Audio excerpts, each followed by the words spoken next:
우리가 살면서 사람들하고 얘기할 기회가 있다면 혹시 이런 이야기들 나눠 보셨는지 모르겠네요. 요즘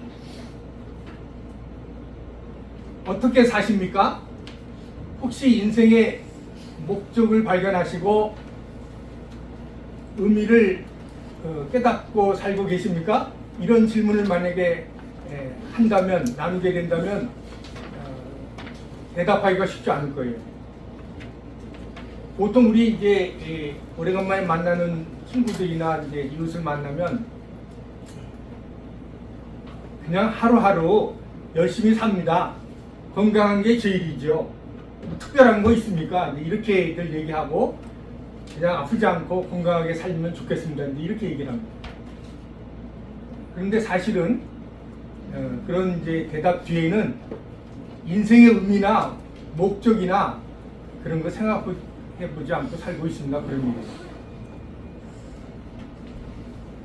여러분들 어떻습니까? 인생의 목적이나 의미나 사명 이런 거 생각해 보셨어요? 근데 생각을 안 했다 하더라도 없는 것입니까? 생각을 안 하면 없는 건 아니죠. 있어야 되는 거죠. 분명히 있어야 되는 거예요. 근데 그 목적과 사명, 의미를 깨닫기 위해서는 우리가 가진 것으로는, 우리의 지식으로는 한계가 있다는 거예요. 누군가 보여주시면 좋겠다. 누군가 이룬 것을 보면 좋겠다. 이런 소망이 있는 거예요. 왜냐하면 우리가 가지고 있는 지식과 또 능력의 한계가 있기 때문에.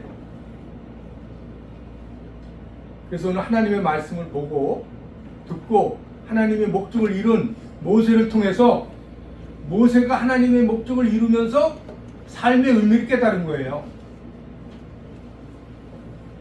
많은 사람들이 행복이나 불행이나 또 가치에 대해서 의심하고 있거든요. 인생의 가치에 대해서.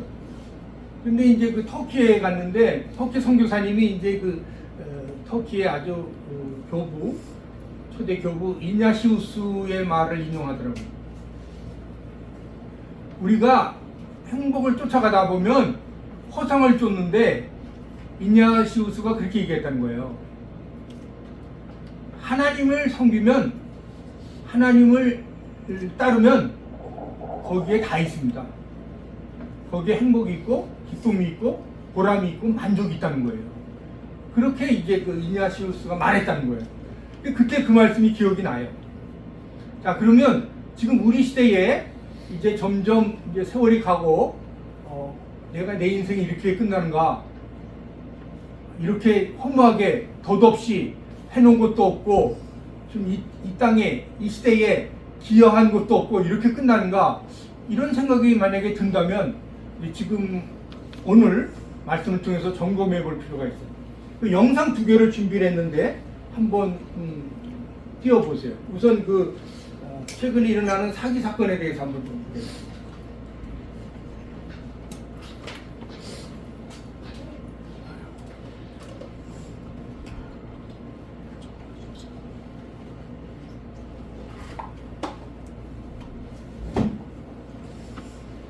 이 8월 22일자 이게 기사로 나온 건데, 특별법 개정안이 다음 주 국회 본회의를 통과할 예정입니다. 핵심 내용은 주거 지원을 강화한다는 건데요. 특별법 개정안이 피해자들의 숨통을 터줄까요? 오대성 기자가 취재했습니다. 막막한 전세 사기 피해자들은 국회 앞에서 또 거리에서 피해 회복을 요구해 왔습니다. 피해자 목소리 반영하라! 반영하라! 반영하라! 전세 사기 특별법 개정안에 이견을 보이던 여야가 22대 국회 들어 처음 쟁점 민생 법안의 합의를 이뤄 다음 주 본회의를 통과할 전망입니다. 개정안의 핵심은 주거 지원 강화입니다. 우선 LH가 피해 주택을 경매로 낙찰받아 피해자에게 10년 무상 임대를 보장합니다. 경매 차익을 활용해 임대료를 지원하는 것으로 피해자가 원하면 공공임대 수준의 비용을 내고 10년 추가 거주도 가능합니다. 또 지원 대상이 아니었던 주택도 LH가 매입해 활용하고 피해 보증금 액수도 3억 원에서 최대 7억 원까지 인정하기로 했습니다. 지원 방식을 두고서 그간에 여야 간에 이견이 있었습니다만 저희 정부에서 전세 임대 방안을 대안으로 제시하면서 피해자 단체는 절박한 상황에서 다행이라면서도 보완을 요구하고 있습니다. 최우선 변제금 수준에 준하는 최소속 보장 방안이 꼭 필요하다라고 계속해서 문제 제기를 했었는데 그 부분은 좀 아쉽게도 반영이 되지 않았고요. 네, 개정안이 됐습니다. 효력이 여기까지. 있는지 네, 이런 것들을 여기까지 미리 살펴. 네, 됐습니다. 여기까지만 해도 여러분들이 그 내용을 잘 알 거예요. 뭐 여기 지금 2분 정도 몇 분 안 남았는데 지금 이 전세 사기의 피해자가 2만 명에서 3만 명에 이른다는 거예요. 그리고 자살한 사람이 8명. 이제 공식적으로 알려진 사람만. 자, 그러면은 우리가 이분들, 이 피해자들 볼 때, 아이, 재수 되게도 없네. 이렇게 얘기할 수 있어요? 지금 우리 중에 본인이든지 가족이든지 또 아는 분들이 이 사기 사건 때문에 고통받는 사람들이 있었을 거예요. 반드시 있어요. 워낙 많으니까. 이 세상에 사기가 워낙 많으니까 항상 우리는 피해에 노출되고 있는 거예요. 그러면은 우리가 어떻게 얘기할까요?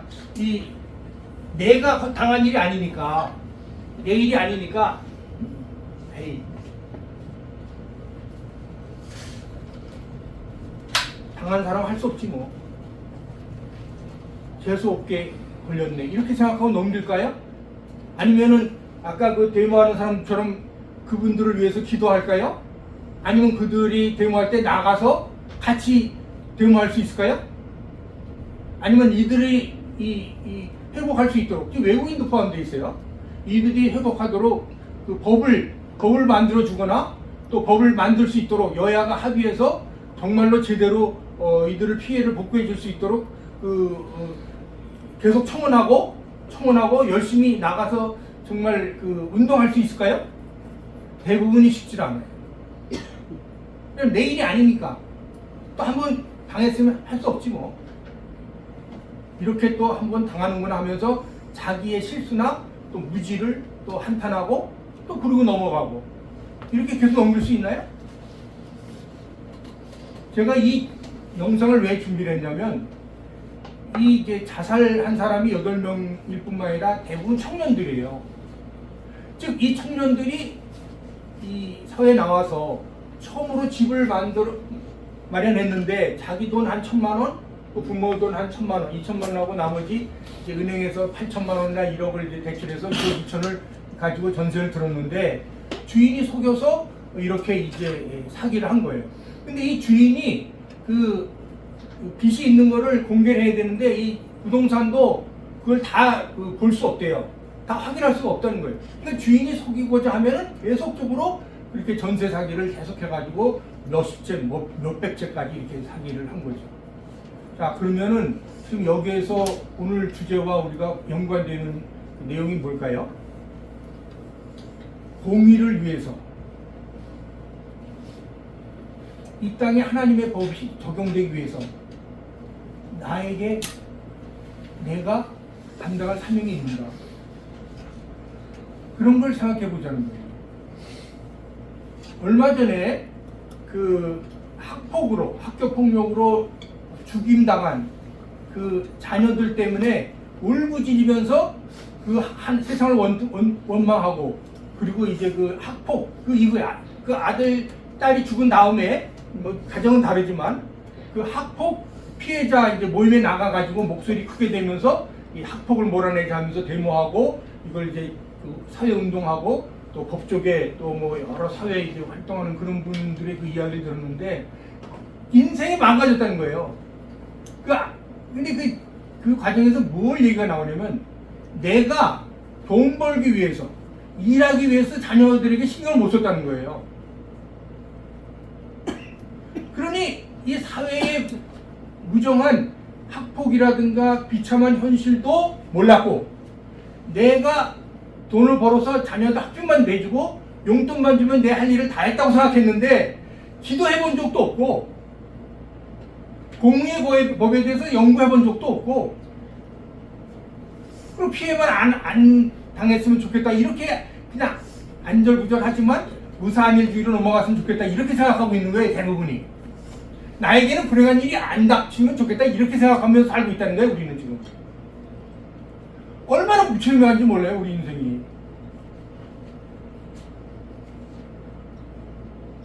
근데 우리가 매주 주기도문에서 외우는 말씀 중에 하나님의 나라가 이 땅에 오시옵소서 기도하는 거 아니에요, 그죠?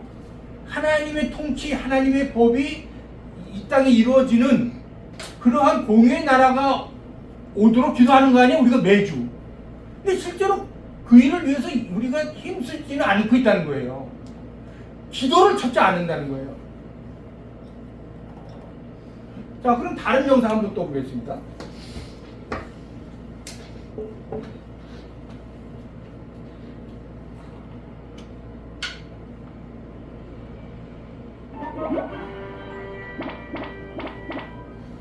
이건 2분 얼마인데 적당하게 보겠습니다. 네, 그런 질문을 많이 받죠. 또 저한테 동성애자들을 아주 혐오하고 반대하는 아주 반인권 세력이다 해서 저를 많이 공격을 합니다. 근데 사실은 동성애가 인권이냐 아니냐 문제는 깊이 생각해야 될 문제예요. 왜냐하면 우리 대한민국에서는 동성애자들을 처벌한 역사가 없거든요. 네, 처벌 안 합니다. 미국과 유럽 같은 경우는 과거에 동성애자들을 처벌했고 지금 현재 전 세계에서 동성애자들을 처벌하는 나라가 많이 70여 개국이 되어 있고 러시아 같은 경우는 동성애 선전 금지법이 되어 있어서 사실 길거리 지나다니는 것도 많이 테러를 당하는 경우가 있습니다. 그러나 지금 대한민국에 그런 역사가 없고 동성애자들이 자유롭게 자기들이 원하는 대로 성적 만족 행위를 하고 있어요. 근데 가장 중요한 것은 동성애자들이 인권이라는 문제로 자꾸 인권파리 장사꾼들과 인권을 대시킨다는 거예요, 그러니까. 인권을 자꾸 자기들이 정치적 목적으로 사용하는 거예요. 그래서 어떤 반대와 비판의 목소리도 반인권 발언이고 혐오 발언이라고 해서 법적 처벌을 하려고 해요. 굉장히 무서운 거예요. 동성애자가 인권이냐 아니냐 문제를 떠나서 동성애는 성적 일탈 행위고 창조 질서를 위배하는 행위예요. 됐습니다. 여기 잠깐 멈추세요. 중에서 이 동성애로 인하여 많은 질병이 나타나죠. 자, 그러면 이 목사의 이철준 목사의 입장은 이 동성애를 하는, 즉 동성애의 마음을 가지고 있는 기질이 있는 사람들의 성향에 대해서 불쌍히 여기고 그들에게 대해서 기도만 할 뿐 막 정죄하거나 막 욕하거나 그러진 않아요. 왜냐면 그것도 개인의 자유라면 거기까지 인정을 해요. 그러나 그것을 권리로 주장하지 말라는 거예요.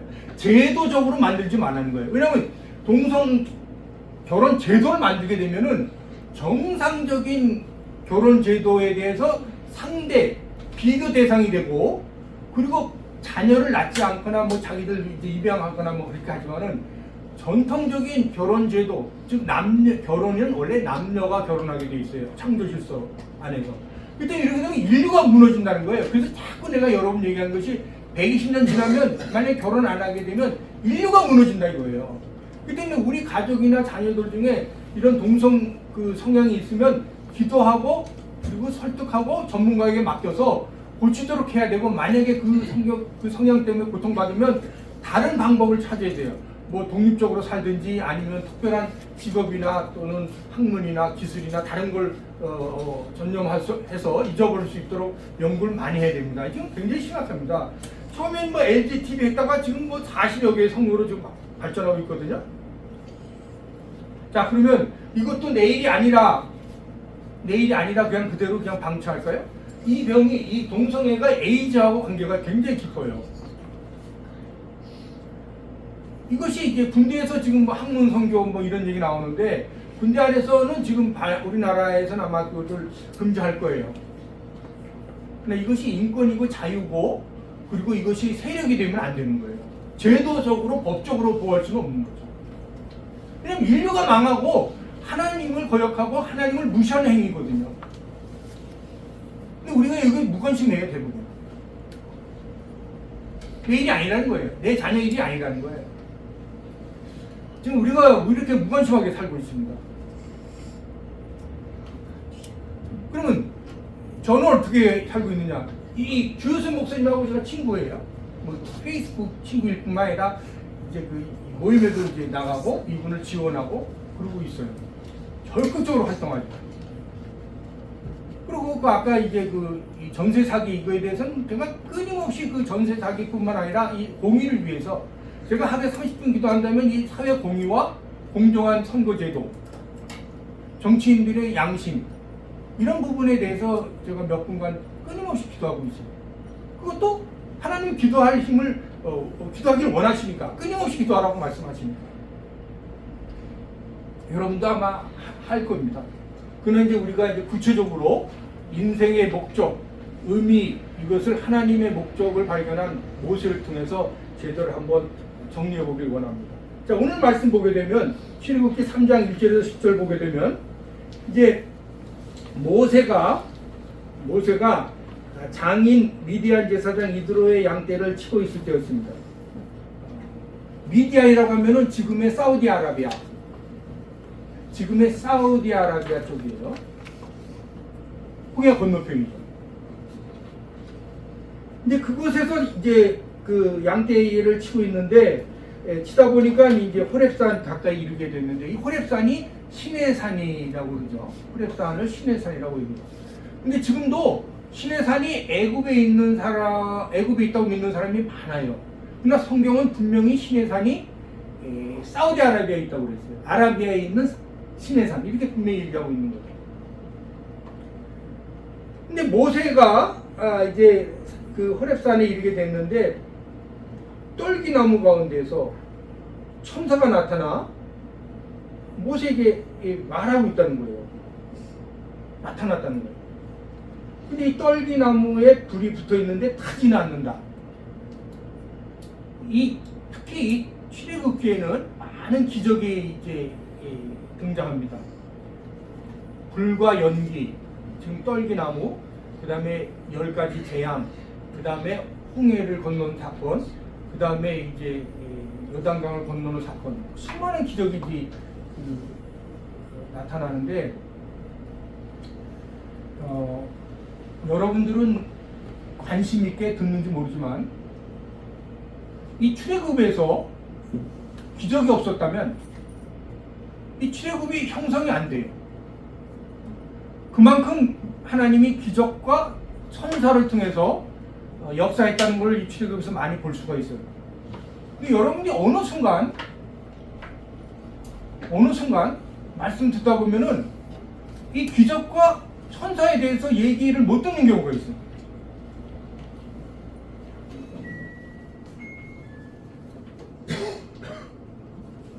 그러면은 이 출애굽기 얘기를 못 듣는 게 되고 하나님의 역사와 기적과 치유, 신유 이런 거에 대해서 못 듣게 되면은 우리가 이제 그 부분에 대해서 연구를 해야 되고 또 기도해 봐야 돼요. 그것은 왜 못 듣게 되냐면 요즘 그 신학교의 자유주의 신학에 의해서 이 성경을 문자대로 해석해는 안 된다 이렇게 이제 가르치기 때문에 그래요. 근데 이제 저는 문자도 중요하고 비유도 중요하고 상징도 중요하기 때문에 하나님이 원하시는 걸 잘 발견해서 성도들에게 이걸 잘 전달해야 된다고 이렇게 지금 계속 주장하고 있는 거예요. 그래서 요즘 신학자들, 교수들 또 아주 첨단 그 신학을 공부하는 분들 중에는 이 기적을 믿지 않아요. 근데 기적을 안 믿으면 이 출애굽기가 소용이 없는 거예요. 왜냐면 워낙 많이 나오기 때문에. 그래서 오늘 여기서 떨기나무에 불이 붙었는데 타지 않는다. 이런 부분에 대해서 궁금해하고 왜 이런 일이 벌어졌는지 계속 이렇게 이제 그 성경을 연구해야 됩니다. 3절에 보면 이상한 광경이구나. 내가 가서 봐야 되겠다. 왜 타지 않을까?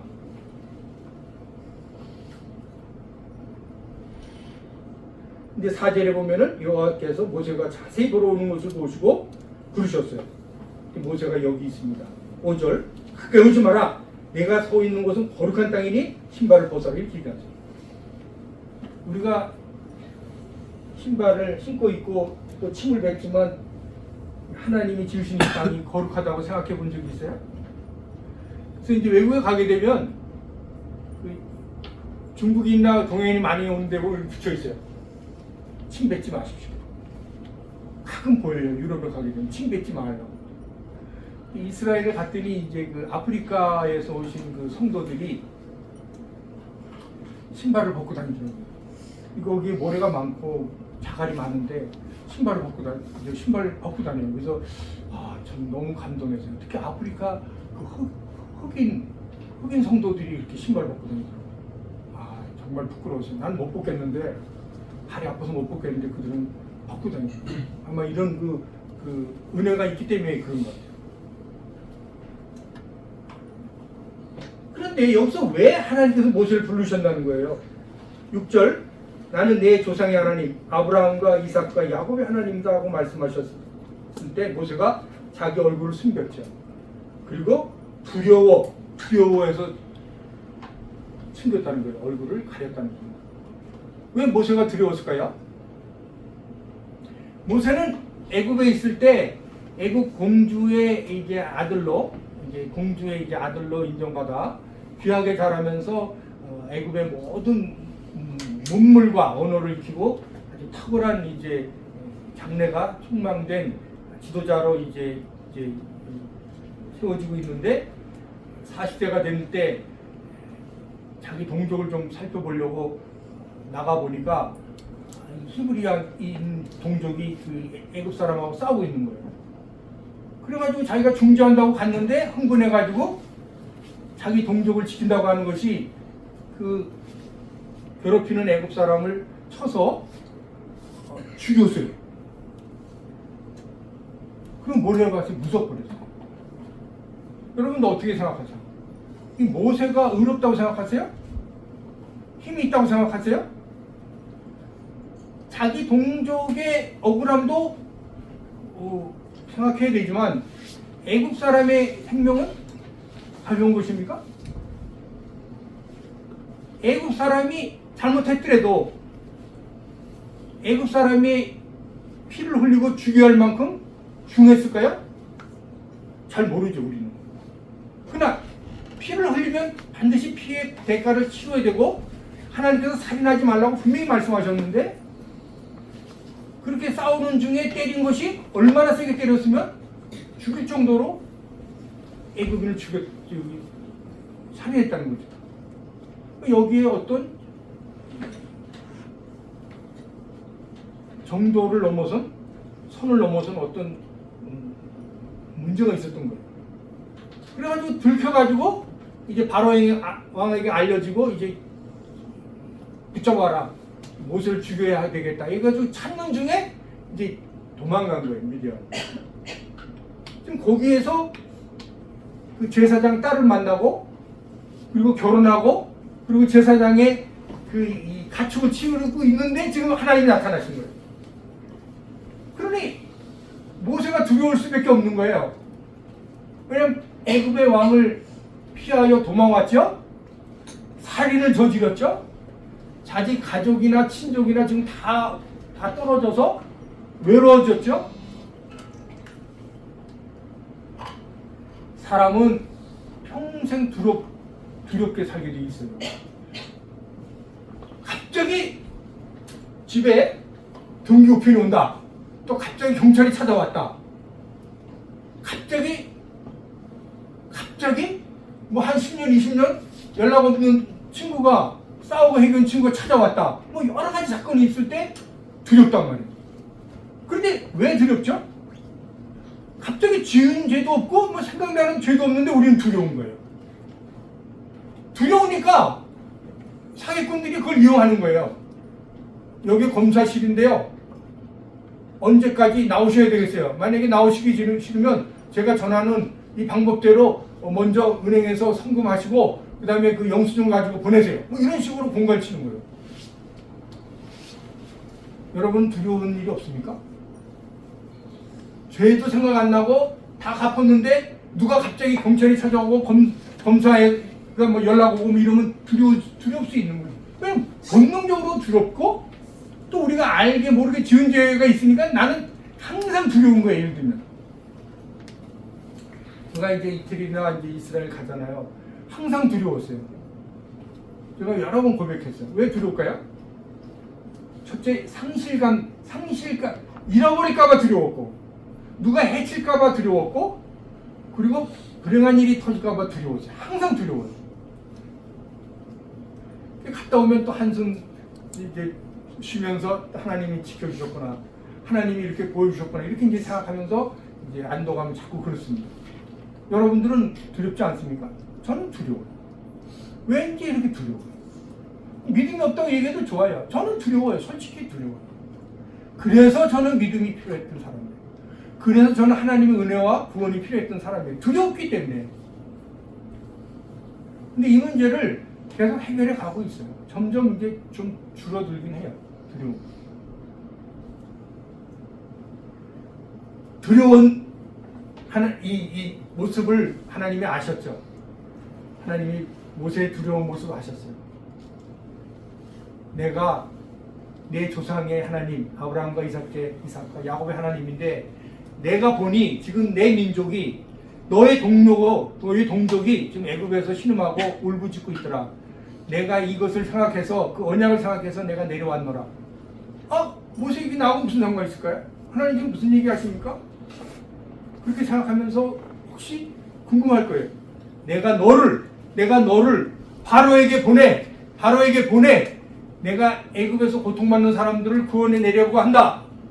이렇게 얘기하시는 거예요.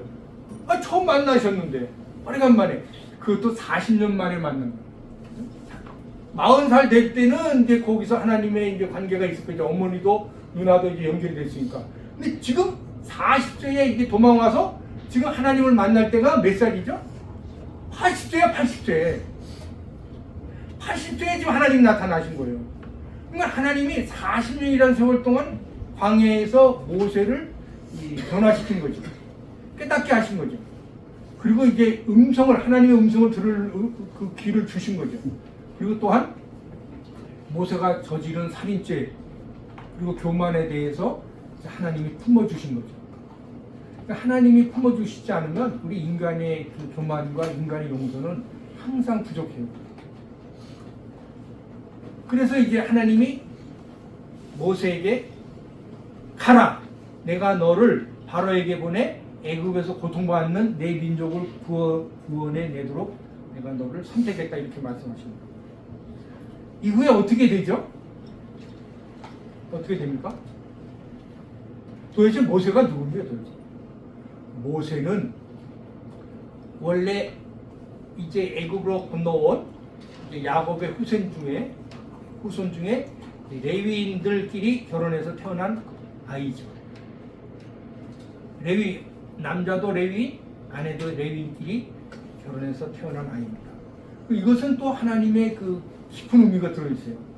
레위인들이 제사장 계열이잖아요. 코헨, 히브리어로 코헨 가족이란 말이에요. 그렇기 때문에 이 레위인들끼리 결혼해서 태어난 아기가 앞으로 제사장이 되고, 즉 아론이 되고, 그리고 아론의 자손이 되고, 그리고 이스라엘 백성들이 제사장의 나라가 되어야 될 것을 하나님이 아신 거죠. 하나님은 아브라함과 이삭과 야곱을 통해서 그들의 조상이 되셨지만 그 이후에 아브라함과 야곱과 이삭과 야곱이 똑같이 태어날 수 있다고 하는 보장이 없거든요. 그러니까 이후부터는 하나님의 나라는 제사장의 나라가 되어야 되겠다. 제사장을 통해서 이루어지는 나라가 되어야 되겠다. 그렇게 이제 하나님이 정하신 거죠. 그래서 하나님이 창조 안에서, 하나님의 계획 안에서 그 제사장 계열에 속하는 레위 자손들을 통해서 하나님의 역사를 이루어 가시려고 이제 지금 일을 만들어 가시는 거죠. 그래서 태어난 이후에 보니까 너무 잘생겼어요. 그래서 석 달을 이제 키우다 보니까 이제 더 이상 키울 수가 없으니까 이제 그 바로왕이 이제 결정한 게 뭐냐면, 이들이 너무 지금 인구가 많아지고 번창하니까 이들이 만약에 전쟁을 할 때 적들과 연합해서 우리를 치러오면 어떡할 건가 고민이 되기 시작한 거예요. 그래서 남자는 죽이고 여자들은 살리고 그렇게 하라고 이제 엄명을 내렸어요. 근데 이제 더 살려둘 수가 없으니까 키우다가 이제 그 나일강에 이제 띄워 보냈죠. 엮어서 이제 갈 때 이 상자에다가 띄워 보냈는데 마침 그때 이제 바로의 딸이 나와서 목욕하러 나왔다는 걸 발견한 거예요.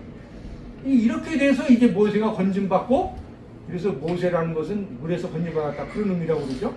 건진받고 이제 왕가에 이제 들어가서 이제 살다가, 사실 왕가의 그 부귀영화와 음식 그거를 누리다 보면은 자기 친족이나 나라에 대한 관심이 없어지고 자기 일심만 생각할 수 있을 텐데 40세가 되니까 자기 동족을 돌보려고 자기 부귀영화를 추구하지 아니하고 그리고 자기 동족을 돌아보려고 나갔다가 사람을 쳐 죽이는 그 교만한 일을 벌이게 된 거죠.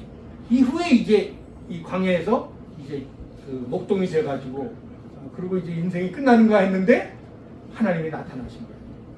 우리가 보통 살다가 40살 되고 60살 되고 80살 되면 내 인생은 끝났겠지. 내가 이제 건강도 약하고 또 지능도 약하고 그리고 여러 가지로 부족한데 내가 무슨 일을 할 수 있겠어. 이렇게 하면서 인생을 포기하고 싶고 그냥 어디 가서 쉬고 그냥 시골이나 어디 가서 낚시나고 그리고 이제 살고 싶은 그런 생각이 이제 들죠. 일반적으로 볼 때는. 그런데 하나님은 그렇지 않아요. 80세가 되어도 하나님이 원하실 때 부르신다는 거죠. 그러니까 우리가 만약에 80이 안 됐더라도 내가 하나님이 원하시면 내가 쓰임받을 수 있는 그런 마음 자세를 가질 필요가 있어요. 만약에 하나님이 부르시면 내가 어디에 쓰임받을 수 있는가? 하나님의 목적에 맞는 일을 내가 할 수 있는가? 늘 생각해보면 하나님이 또 보여주실 것입니다. 이제 이후에 어떻게 됩니까? 모세에게 하라는 거예요. 그때는 이제 모세가 계속 핑계댑니다. 저는 말을 할 수 없습니다. 말이 어눌합니다. 그렇게. 가야 할 사람, 보낼 사람을 보내시고 저는 도대체 감당할 수 없습니다. 계속 핑계를 댑니다. 그때 하나님이 집요하다 이런 표현을 하나님에게 쓰기는 좀 불경스러워요.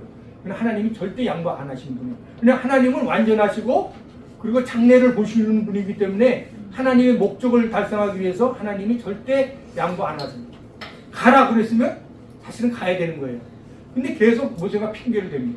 첫째는 두렵기도 하죠. 왜냐하면 바로의 왕에게 자기가 들키게 되면은 자기가 살인한 죄가 기록에 남거나 그러면 징계를 받을까 첫째 두려웠고, 그리고 자기가 이제 능력이 없어서 또 그 바로 왕과 그 군대를 상대할 그런 힘도 없고 그렇게 해서 두려운 거죠. 여러 가지로 두려운 거예요. 그런데 하나님께서 어떻게 하세요? 너 말 못하는 거 내 형 있지 않느냐? 83세였어요. 바로 저기 왕에게 가야 할 때 같이 가야 할 사람은 모세 너뿐만 아니라 아론까지 같이 가라는 거예요. 그래서 아론은 모세보다 3살이 더 많았어요. 그래서 같이 가라. 내가 아론에게 내가 할 말을 대신 그 입에 넣어주겠다. 내가 입을 지으신 자가 아니냐 이렇게 얘기했어요. 그러면 그때 이제 궁금하게 생각했어요. 왜 하나님이 그러면 아론 직접 보내시지 않냐고 왜 모세를 보냈을까? 그럼 좀 궁금함이 나올 수 있잖아요. 모세가 말 못한다는데 왜 아론을 보내신다고 그러고 같이 보내신다고 그러고 모세에게는 그런 얘기를 그렇게 또 모세를 세우시는가? 나중에 알게 되죠. 또 능력이 없다고 그러니까 너 막대기, 너 지팡이에 던져봐라. 근데 지팡이가 뱀이 되고 또 도대체 하나님을 믿지 못하니까 너 팔을 너 여기 겨드랑이에 한번 감춰봐라. 그리고 다시 펴봐라. 그렇게 문둥병이 됐다가 또 이게 고침받는 이런 일이 벌어지는 거예요. 그러니까 이 모든 이 과정에서 하나님이 일을 맡기실 때 능력과 방법과 그리고 길을 내신다는 거예요. 그러니까 우리가 하나님 일을 할 때, 교회를 할 때 뭘 제가 어떻게 하겠습니까? 하고 자꾸 이제 핑계를 대고 이유를 대는데 하나님이 원하시면은 방법을 예비하신다는 거예요. 사람을 붙여주시든지 재정을 보내주시든지 아니면 또 특별한 방법을 내신다는 거예요. 그렇기 때문에 이제 우리 교회가 여기가 이제 안전지대거든요. 뭐 부족한 게 없거든요. 뭐 주방도 있고 요리도 잘하고 뭐 맛있는 음식도 저기 가져오시고. 그런데 여기서 우리가 사명을 감당할 수 있을까요? 계속 생각해 봐야 돼요. 계속 생각해 봐야 됩니다.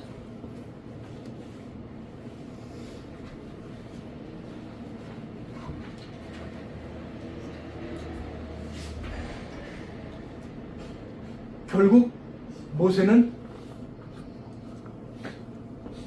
어떡합니까? 바로게 갑니다. 가서 뭐라고 얘기합니까? 하나님께서 나타나셔서 내 백성 이스라엘 민족을 보내라고 하십니다. 광야에 나가서 3일 길을 3일 정도의 거리를 갈 수 있는 거리에 보내주시면 광야에서 하나님을 예배하게 하도록 하겠습니다. 이렇게 지금 얘기하고 있는 거예요. 사실 그 표현이나 그 논리가 안 맞아요. 그렇죠? 광야에 가서 예배 드릴 수 있는 그러한 시간을 달라고, 예배 드리기 위해서 보내달라고 하니까 바로가 뭐라고 해요? 여기서 드리는 여기서. 이 바로가 어떤 인물이냐면, 한편으로는 이스라엘 백성들이 숫자가 많아지니까 전쟁이 일어날 때 적들과 연합해서 자기에게 공격할까봐, 반역할까봐 두려워하는 반면에 인구가 줄어들길 바라면서도 그 기간 동안에 아주 강력한 노역을 시키죠. 잡념을 들지 못하도록 강력한 노역을 시킨단 말이에요. 근데 또 반대로 출애굽 후에는 이들이 나가면 누가 우리를 시중들까, 누가 우리를 위해서 도울까 하는 이 도움의 손길이 다 없어졌구나 하면서 또 쫓아가는 이런 일이 벌어져요. 그러니까 이런 모든 과정에서 참 우리 인간이라는 게 얼마나 어리석고 참 그렇게 이제 갈팡질팡하는가, 이제 이런 걸 이제 알 수가 있어요. 근데 하나님은 이제 일관적으로 지금 이런 과정에서도 이제 모세가 그렇게 바로에게 이간 이후에 이게 강력하게 거부하니까 첫 번째 재앙, 두 번째 재앙, 세 번째 재앙까지 계속, 아홉 번째 재앙까지 계속 그렇게 이제 거역하니까 이제 마지막 재앙, 장자를 죽이고 모든 가축의 첫 새끼를 죽이는 그 재앙을 통해서 결국 이스라엘 백성들이 이집트에서 나오는 그런 역사를 이제 허락하시죠. 자, 그러면 왜 이렇게 출애굽을 이루어 가시는가? 가나안 땅에 가라는 거예요. 가나안 땅을 하나님의 나라로 내가 만들고자 하니까 너희들은 내가 너희 하나님이 되고 너희들은 하나님의 백성, 제사장의 백성이 될 것이니까 너희들이 출애굽한 것이 문제가 아니라 출애굽해서 이 땅에 가나안 땅 하나님의 나라를 만들라는 거예요. 그게 하나님이 원하시는 목적인 거예요. 자, 그러면 오늘 이제 아까 영상을 통해서 지금 이제 이야기하는 모든 걸 통해서 이제 우리가 생각할 점이 그거예요. 하나님이 원하시는 하나님의 나라를 만들기 위해서 그렇게 하나님이 지금 10가지 기적과 지금 장정만 660만이라고 하니까 아이들하고 노인들하고 또 여성들은 카운트를 안 했거든요. 보통 지금 200만에서 250만이라고 그러는데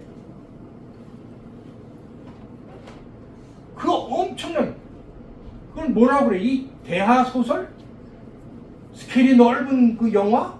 무엇으로도 표현할 수 없는 이 엄청난 역사를 이루시는 목적이 뭐냐는 거예요. 하나님의 나라를 가나안 땅에 세우기 위해서 하셨다는 거예요. 그러니까 하나님의 목적이 분명한 거예요. 이 땅에 하나님의 나라를 세우라는 거예요. 하나님의 백성들은 가정에서, 교회에서, 사회에서 살아있는 동안 죽을 때까지 이 땅에 하나님의 나라를 세우라는 거예요. 이것이 하나님의 목적인 거예요. 왜냐면 먼저 이스라엘에 세웠다는 거예요. 가나안 땅에 세웠다. 금방 세워집니까? 또 여호수아를 통해서, 사사기를 통해서, 예언자를 통해서 끊임없이 문제가 생겨요. 하나님이 이스라엘 백성들이 얼마나 배역하고 거역을 하는지 너희는 목이 굳은 백성이다. 출애굽기에서도 3번씩이나 얘기하시고, 이제 지난번 설교를 내가 이제 후에 이제 내가 정리하려고 또 성경을 찾아봤어요. 그 할리 이 바이블 네트에 들어가 보니까 교만이라는 단어를 쳐보니까 149절 이상이 나와요. 그래서 우리가 이제 여러분, 이제 우리 이봉 목사님도 설교 잘하셨는데, 우리가 구원받는 것은 죄와 사망에서 구원받는 거 아닙니까? 근데 죄와 사망의 뿌리가 되는 교만에서 구원받는다고 제가 정리를 해드렸죠. 그 죄를 쥐고 있는 사단의 권세에서 우리가 구원받는다.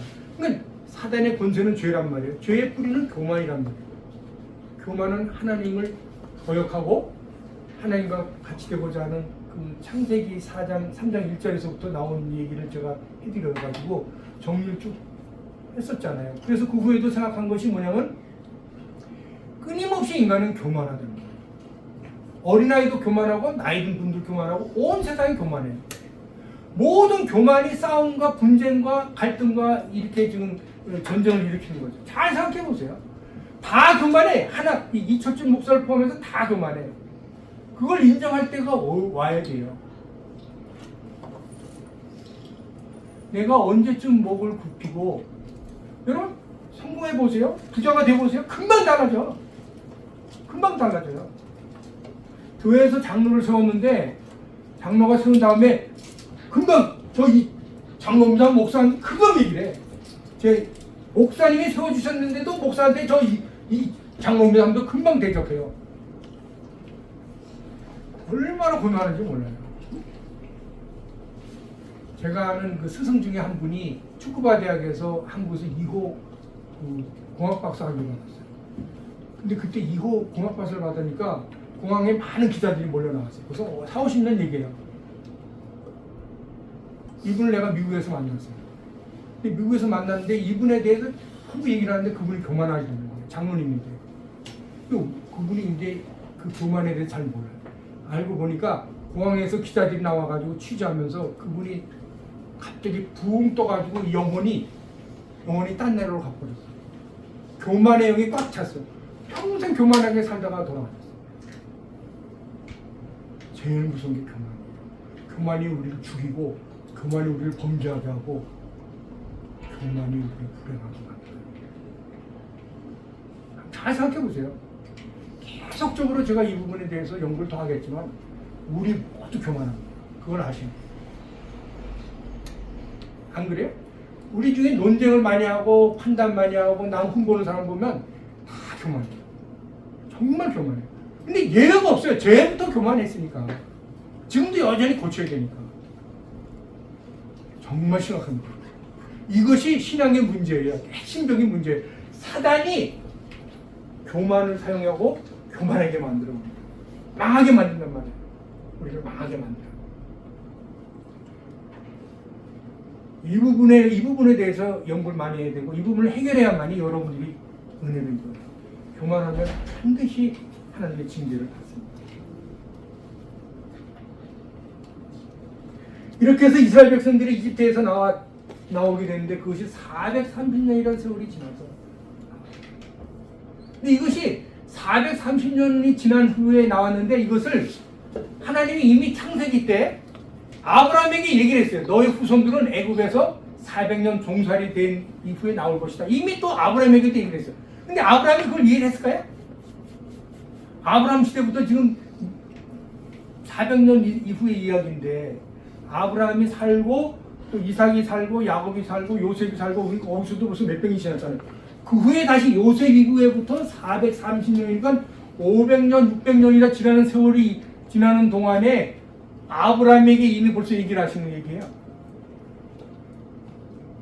그렇기 때문에 하나님의 말씀을 우리가 굉장히 중요하게 여겨야 됩니다. 하나님이 말씀하신 건 하나도 땅에 떨어지지 않는다는 거죠. 여러분들이 이제 이 성경에 지금 관한 얘기가 굉장히 양이 많고 부서가 없는 것 같지만 핵심은 꼭 붙잡아야 돼요. 하나님이 목적을 가지고 아브람을 부르셨고, 모세를 부르셨고, 다윗을 부르셨고, 예수님이 세우신 거예요. 목적을 가지고 교회를 세우신 거예요. 목적을 가지고 가정을 세우신 거예요. 목적을 가지고 저를 부르신 거예요. 이번 목사님을 부르신 거예요. 사모를 부르신 거예요. 목적 없이 우리가 살아가면 안 된다는 거예요. 그러니까 험부가 있고, 거기에 마약이 있고, 거기에 사치가 있고, 거기에 사고가 있는 거예요. 그 사이사이에 목적을 잃어버립니다. 갈 길을 잃어버립니다.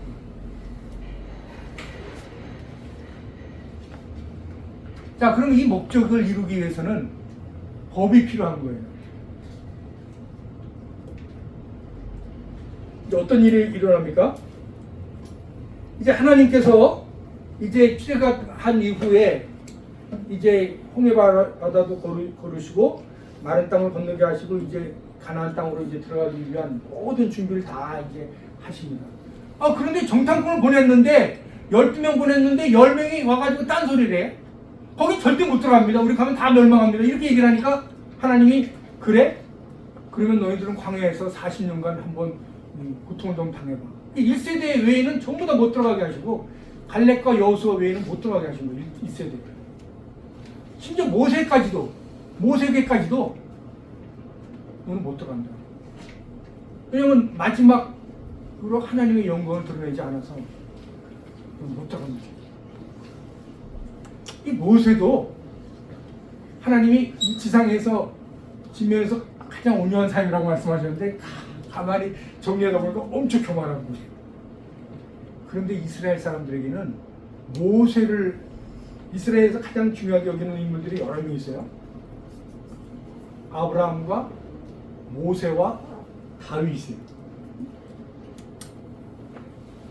사이사이에 이삭과 요셉 얘기 나오지만은 특히 이제 야곱과 요셉 얘기 나오지만은 이스라엘에서 가장 중요하게 여기는 사람은 모세, 다윗 그리고 아브라함 이런 정도의 3인이 제일 중요하게 여기는 사람입니다.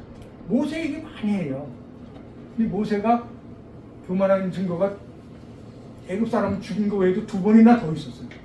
하나님이 주신 십계명을 갖다가 던져서 깨버렸어요. 하나님이 만드신 걸 깨버린 거예요.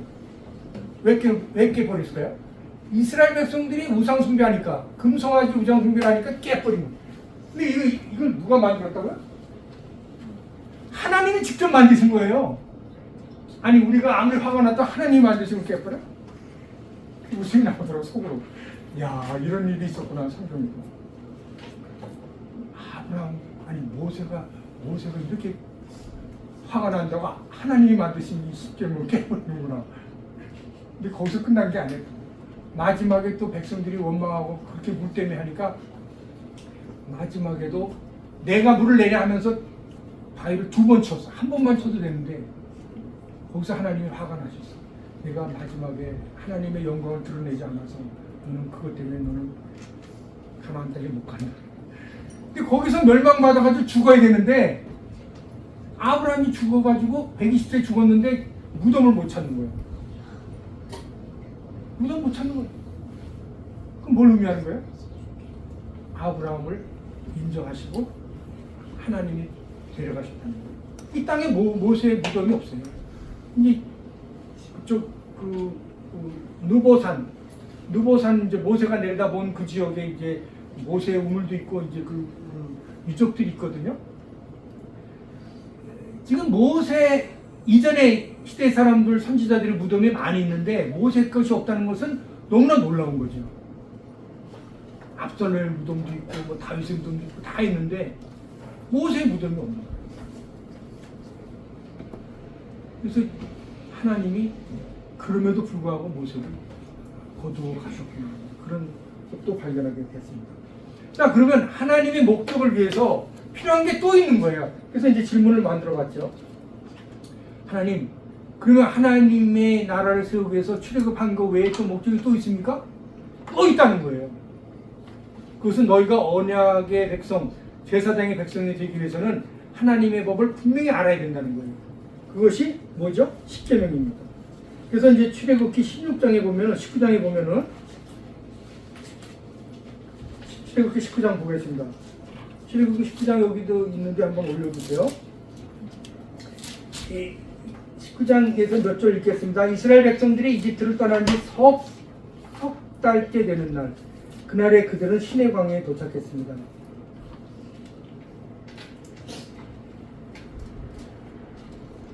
그리고 이제 3절에 모세에게 하나님이 말씀하시죠. 여호와께서는 산에서 모세를 부르시며 말씀하십니다. 너는 야곱의 집에게 말하고 이스라엘 백성들에게 말하라. 4절 내가 이집트 사람들에게 행한 일 너희가 직접 보았고 독수리 날개에 얹어 나르듯 내가 너희를 내게로 데려온 것을 보았다. 그러니 이제 너희가 내게 온전히 순종하고 내 언약을 지키면, 여기서 이제 이런 말씀입니다. 내 언약을 지키면, 즉 가나안 땅에 가고 하나님의 나라를 세우는 것 외에 더하여 언약을 지키면 모든 민족 가운데 특별한 내 보물이 될 것이다. 온 땅이 다 내 것이지만 너희는 내게 제사장 나라 거룩한 민족이 될 것이다. 너는 이 말을 이스라엘 백성들에게 전하여라. 이렇게 하시면서 이스라엘 백성들에게 이제 선포를 합니다. 너희들은 오늘 밤에 성결하게 몸을 씻고 그리고 거룩하게 지내라는 거예요. 왜냐면 내일 아침에 내가 시내산에 올라가 하나님을 대면할 것이다. 이제 이렇게 이제 준비하고 있는 거죠. 왜 대면하러 갑니까? 시내산에 하나님의 계명을 받으러 올라갑니다. 그래서 이제 우리가 그 산상수훈의 진리에 대해서도 우리 공부하는 것이 이 신약에서는 산상수훈이 십계명과 관계되는 거예요. 왜냐면 이게 오순절에 일어나는 사건이거든요. 오순절에 그래서 이제 사보옷이라고 이스라엘 사람들이 지키는 오순절 때에 십계명을 생각하는 거죠. 십계명은 오순절 날에 주신 거예요. 그래서 출애굽기 20장 1절에서 17절 말씀을 이제 정리하겠습니다. 그리고 하나님께서 이 모든 말씀을 하셨습니다. 나는 너를 이집트에서 종살이하던 집에서 이끌어낸 네 하나님 여호와다. 이 십계명에 대해서 이제 얘기하시는 거예요. 지금 하나님의 목적을 얘기하고 있는 것인가? 하나님의 첫 번째 목적은 하나님의 나라를 세우는 것이고, 두 번째 목적은 하나님의 계명을 지키는 거룩한 백성이 되게 하시는 거예요. 분명하죠? 성경 말씀 들어요. 하나님의 첫 번째 목적은 가나안 땅에 하나님 나라를 세우시는 것이고, 하나님 나라를 세우기 위해서는 거룩한 백성이 지켜야 할 언약, 율법을 받아야 된다는 거예요. 2절, 나는 너를 이집트에서 종살이하던 집에서 이끌어낸 하나님 여호와다. 즉 나는 은혜를 베풀어 너희를 구원해낸 하나님이라는 거예요. 하나님이 누구신 걸 다시 한번 얘기하시고 은혜를 베풀어 주셨다는 거예요. 지금 이스라엘 백성들이 무슨 공로가 있어요? 애굽에서 구출해낼 수 있는 능력과 자원과 근본이 하나님이 가지고 계신 거지, 우리가 무슨 공로가 있어요? 애굽에서 종로했던 그들이 죄만 졌지, 하나님을 예배하지 못하고 종살이만 했지, 죄만 졌지, 무슨 공로가 있어요? 근데 하나님은 아브라함과 이삭과 야곱에게 약속하신, 그것도 아브라함과 이삭과 야곱이 믿음으로 하나님을 섬겼지, 무슨 공로가 있어요? 하나님의 은혜로 너희들을 구출해내는 하나님이라는 거예요. 그러니 하나님의 은혜와 구원을 받은 백성은 가나안 땅에서 하나님의 제사장이 되는 백성이 되려면, 거룩한 백성이 되려면 반드시 이 십계명을 지켜야 된다는 거예요. 어떻게 생각하세요? 예수님 오시기 전이에요. 우선 한번 보겠습니다. 3절, 너는 내 앞에서 다른 어떤 신도 없게 하여라.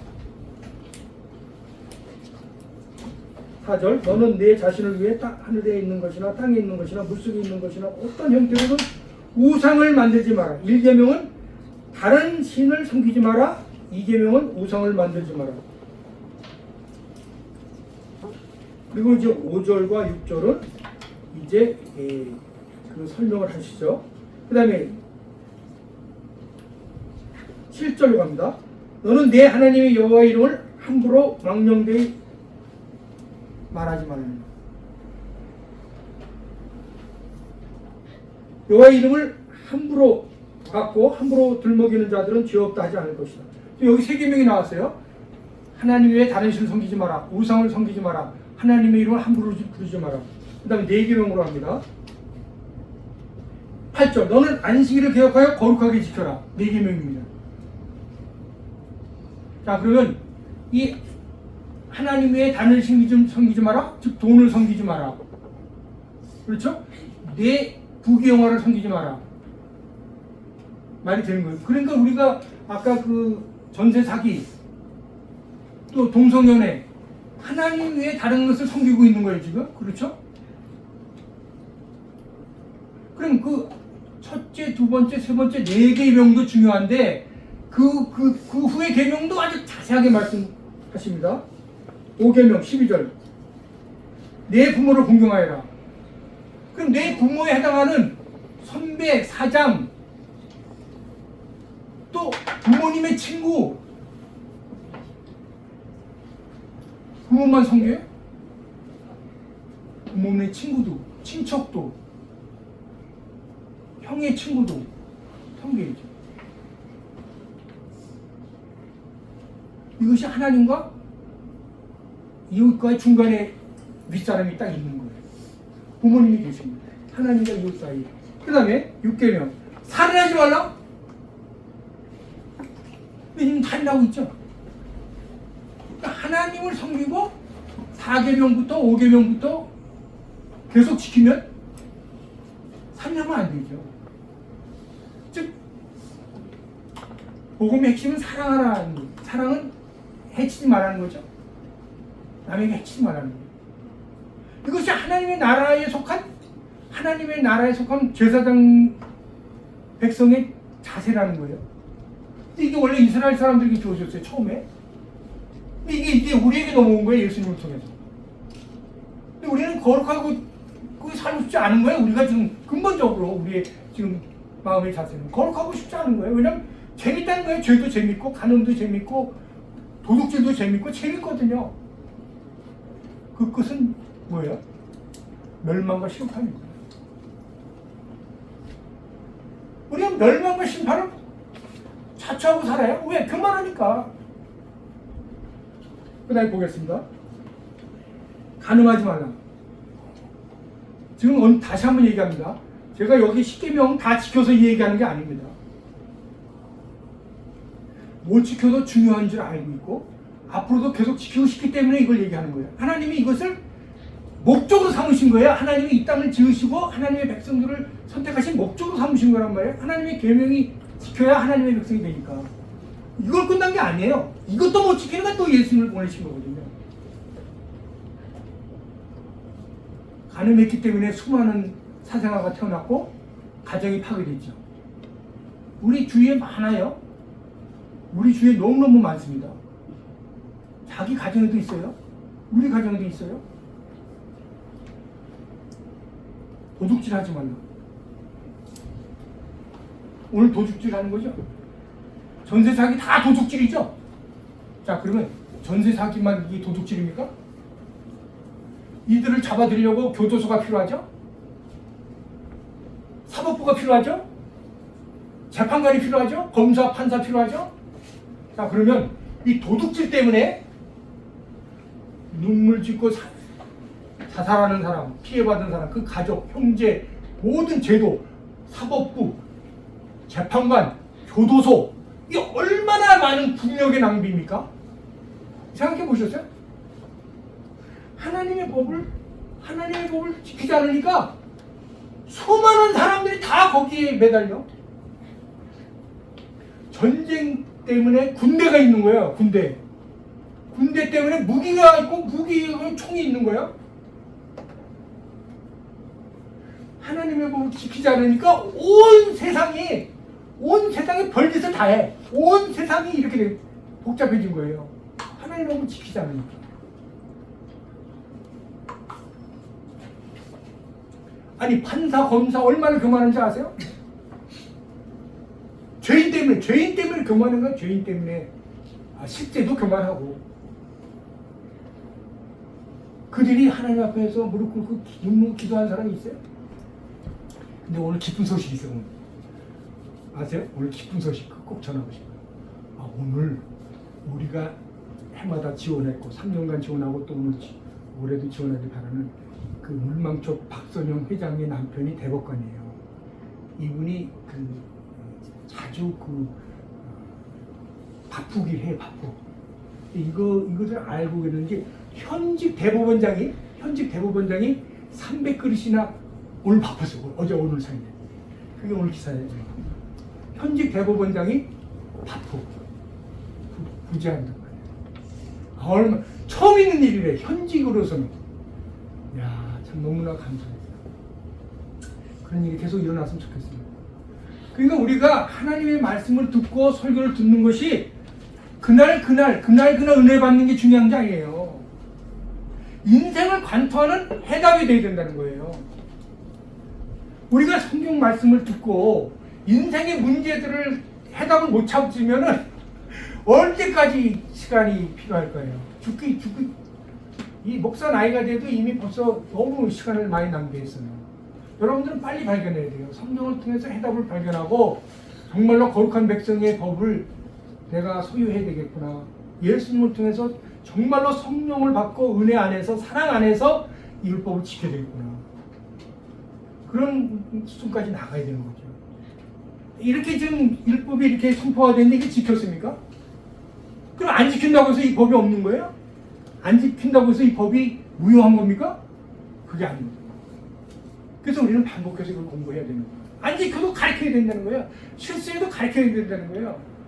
오늘도 이제 산상수훈의 그걸 이제 나누겠지만은 제가 실수했지만 이 후에 사람들이 계속 지켜야 된다는 거예요. 그 다음에 내 이웃에 대해서 거짓 증거하지 마라, 위증하지 마라고 그런 거예요. 이것이 9번째랍니다. 10번째, 내 이웃의 집을 탐내지 마라. 이웃의 아내, 남종이나 여종이나 소나 낙이나 그 어떤 것이라도 탐내지 마라.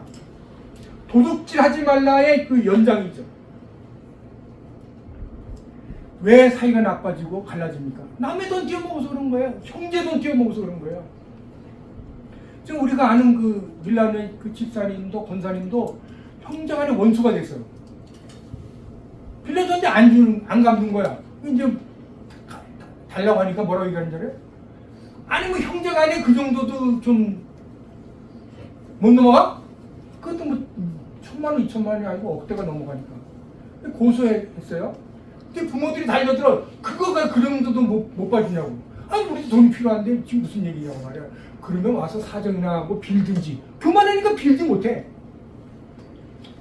교만하니까 잘못하고 일을 못하는 거예요. 그걸 아셔야 돼요. 우리가 못 갚겠다면 눈물로 회개하고 빌기는 해야지. 교만하니까 그것도 못하는 거지. 그러니까 이 세상이 이렇게 갈라지고 사회가 이렇게 그런 문제가 아닙니다.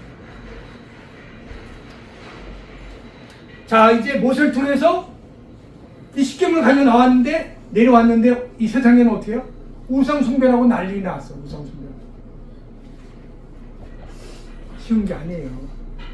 하나님의 말씀이 적용되고 우리 몸에 체득이 되려면은 영혼과 입술과 모든 생각과 몸에 체득이 되려면 쉬운 게 아니에요.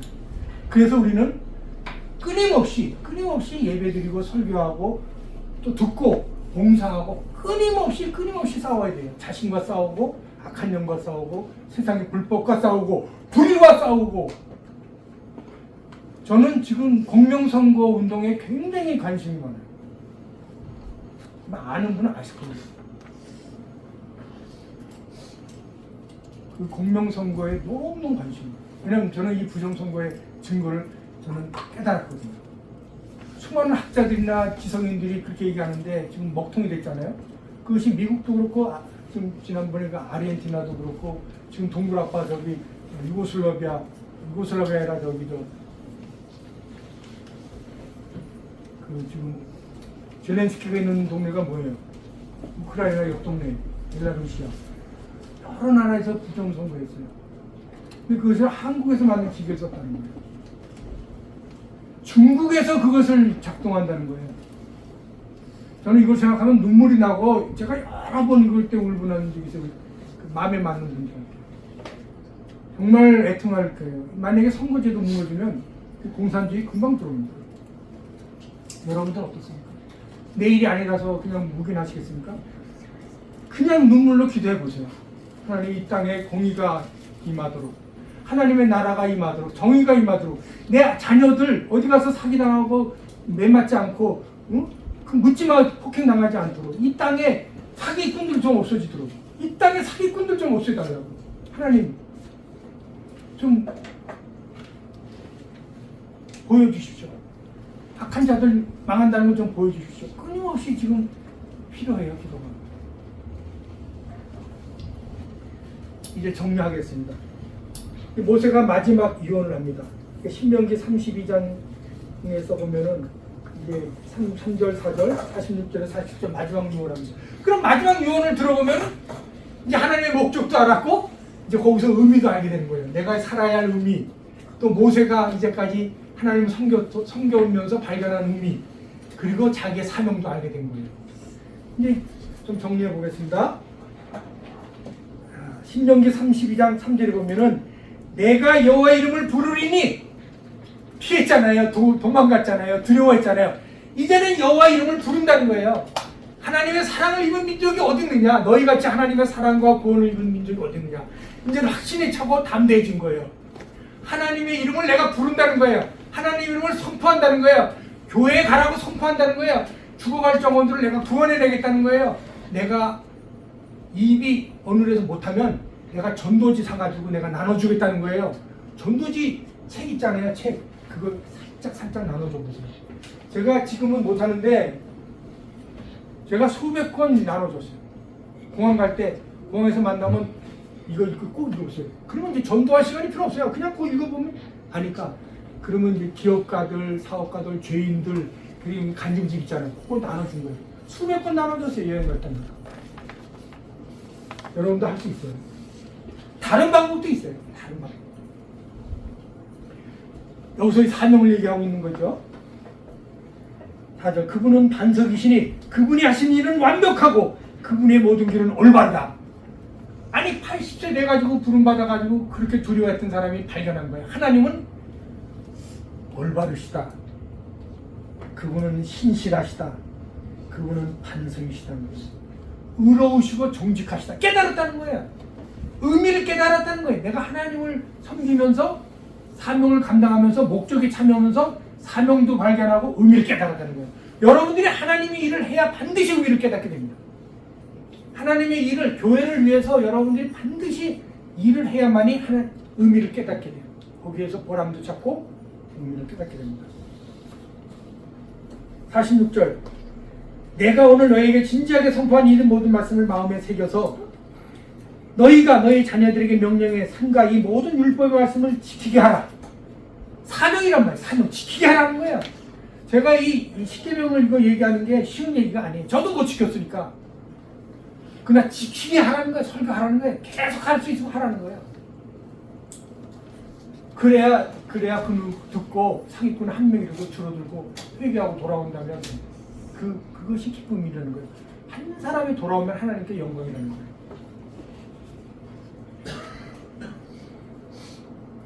(47절) 가르침은 너에게 그저 헛된 말씀이 아니라 너의 생명이라는 게 생명이다. 이 말씀으로 인하여 즉 여기서는 이 십계명을 말하는 거예요. 이 언약의 말씀으로 인하여 너희가 요단강을 건너 차지할 그 땅에서 오랫도록 살기 위하여 되는 거예요. 우리 망하고 빨리 죽는 거 원치 않죠. 오래 살고 싶잖아요. 그러나 하나님의 나라를 세워가면서 오래 살아야지. 뭐 마약하고 술 먹고 뭐 낚시하면서 물론 낚시도 할 수 있어요. 그러나 하나님의 나라를 위해서 살면서 오래 살아야지. 신명기 33장 29절은 다 함께 읽고 마치도록 하겠습니다. 시작. 이스라엘아 너는 행복하다. 여호와께서 구원하신 민족이 너 같은 자가 누구겠느냐. 그분은 내 방패시며 도우시는 이고 내 영광스러운 하시다. 내 원수들이 내 앞에서 움츠리고 너는 그들의 높은 곳을 밟고 가게 되었다. 아멘. 이게 죽기 전에 이제 모세가 죽기 전에 이렇게 되는 거예요. 모세는 하나님의 말씀을 듣고 가나안 땅에 가지 못해도 느보산에서 내다보고 죽기까지 이렇게 충성합니다. 우리가 목사가 실수를 해도 하나님께 충성하고 싶어요. 끝까지 충성. 교회가 잘 되는 걸 보고 싶고 또 우리 후보인 목사님과 함께 여러분이 하나님의 나라 가지고 거룩한 백성이 되고 번성하는 걸 봐요. 목사님이 공부를 많이 했지만 목사님이나 저나 다 부족한 게 많아요. 계속 우리가 배워가면서 하나님의 뜻대로 맞춰가야 됩니다. 그 중에 하나가 이제 목사가 이제 할 일을 이제 소개하려고 그래요. 그래서 이제 지금 이제 8월 말이죠. 9월, 10월, 12월까지 이제 그 사이에 제가 지난주에 은행도 갔다 오고 생수도 갔다 왔어요. 그 목사님 통해서 이제 그 교단 가입 절차도 안 하고 다 지금 진행하고 있어요. 후임 목사님에게 이제 모든 행정, 재정, 목회를 이제 넘기고 또 80세에도 부르셨는데 저에게도 만약에 부르신다면 거기에 맞는 일이 주어진다면 가서 가만히 있는 게 아니라 가서 해보고 싶은데 하나님 은혜를 주실 것입니다. 우리 기도하고 마치겠습니다.